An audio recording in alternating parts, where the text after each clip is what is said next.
Hurmatli Prezidentimizning joriy yilning yanvar oyida Xavfsizlik kengashining kengaytirilgan yig'ilishida farzandlarimiz, o'g'il bolalarimizning tarbiyasiga nechog'lik mas'ul ekanligimizni ta'kidlab qilgan murojaatlari bugun o'z isbotini topmoqda. Aynan bugun bu joyda 3 avlod uchrashuvi bo'lib o'tdi.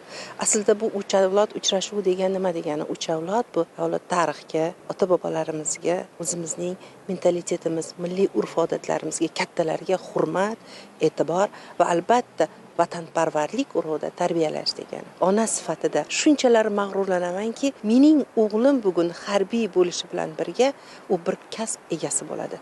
Chunki bitta harbiy, bitta kasb egasi tamoyili ostida bugun joylarda ishlar o'z samarasini bermoqda. Mana bu maskanda maxsus sinfxonalar ochilgan. Bu sinfxonalar shunchaki sinfxonalar emas. Ular harbiy xizmatni o'tayotgan farzandlarimizni mashg'ulotlaridan keyin o'zlari tanlagan kasblari bo'yicha oliy ta'limga tayyorlanish sinfxonalari hisoblanadi.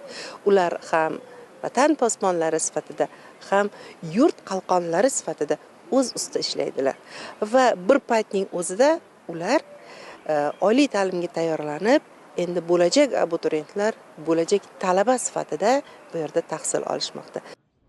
Yoshlar oyligi doirasida garnizonlarda turli sport musobaqalari, kitobxonlik tanlovlari, ma'naviy-ma'rifiy uchrashuvlar, ochiq muloqotlar, intellektual bellashuvlar va harbiy vatanparvarlik tadbirlari tashkil etildi. Ushbu loyihalar yoshlarning bilim salohiyatini oshirish, ularni mustaqil fikrlashga undash hamda jamiyat hayotidagi faolligini kuchaytirishga xizmat qilmoqda.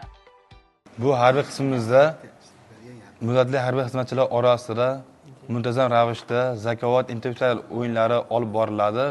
Bu zakovatda muddatli harbiy xizmatchilarning bilimga chanqoqligi, aqliy salohiyatni yanada rivojlantirishi, takomillashtirishi maqsadida o'tkaziladi.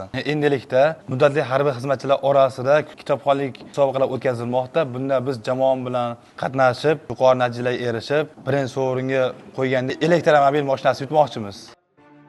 Mazkur tadbirlar yoshlarning mutolaa madaniyatini yuksaltirish, ma'naviy dunyoqarashini boyitish, milliy o'zlikni anglash tuyg'usini mustahkamlash va vatan taqdiriga daxldorlik hissini kuchaytirishda muhim ahamiyat kasb etadi.